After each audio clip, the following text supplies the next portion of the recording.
At ang trabaho po niya is to break the connection of the power supply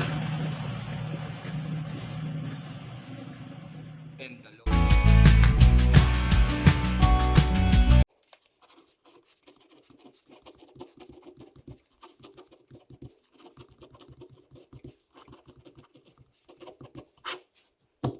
Ngayon, pag-usapan naman natin kung ano tong contactor.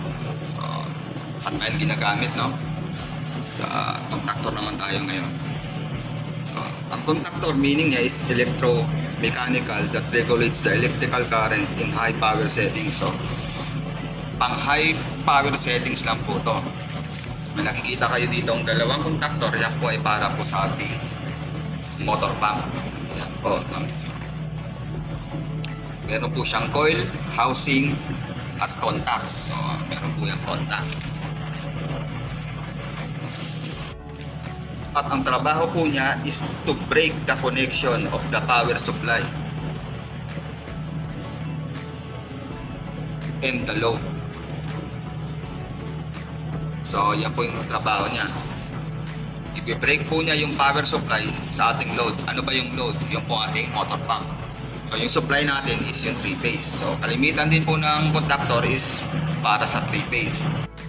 Ang load capacity po ng ating contactor is greater than 10 ampere. So, meron po siyang normally open at normally closed. Pero kalimitan na po nagagamit is normally open sa configuration niya.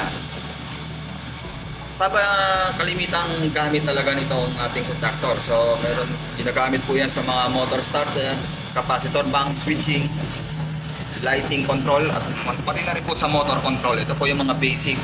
So, mamaya ipapakita akong video para sa ating ginamit lang po yan is yung magnetic contact. Ulitin ko po, ang amperes capacity po ng ating magnetic contactor is greater than 10 ampere. So, yan po yung ampere capacity. Ang load capacity po niya, yung volt capacity is 1000 volts. Kaya po itong contactor po na to is pang high. Ngayon, dumako naman tayo dito sa merong overload relay. So, nakakita nyo po, meron po tayong magnetic contactor. So, marami po yan na kumokontrol sa ating mga pumps. Nagtataka kayo bakit ang dami pong contactor. Ito po ay control panel po ng STP. So, lahat po yan ay meron pong overload relay. Ang overload relay po ay para sa kanya pong overload protection. Pati na rin po siya short circuit. Dito po sa STP, kapag meron po tayong malfunction, kahit po sa ating mga submersible pump, o kahit na po sa ating mga motor pump, sa mga exhaust at intake, ititrip po yan ng overload relay. Para po hindi po pumunta na magnetic contactor. Kasi po ang magnetic contactor ay napakamahal, kaya po nilalagyan din po yan ng overload relay. At maprotektahan na rin po yung ating magnetic contactor na masira noon, magiging depekto. Kaya dito muna po siya sa ating overload relay. Kung tayong trip bago po pumunta sa ating magnetic contactor. Kaya makikita nyo parating may kasama po siyang overload relay.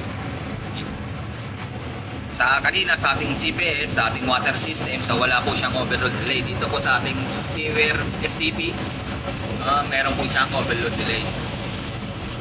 Nakita nyo rin po, naka-breaker siya. Breaker muna bago magnetic contactor, then overload relay para sa load. So, ito na po yung connection ng load niya dito sa overload relay. Ito naman po yung line niya sa taas. Yan. At kalimitan po dito is 3-phase.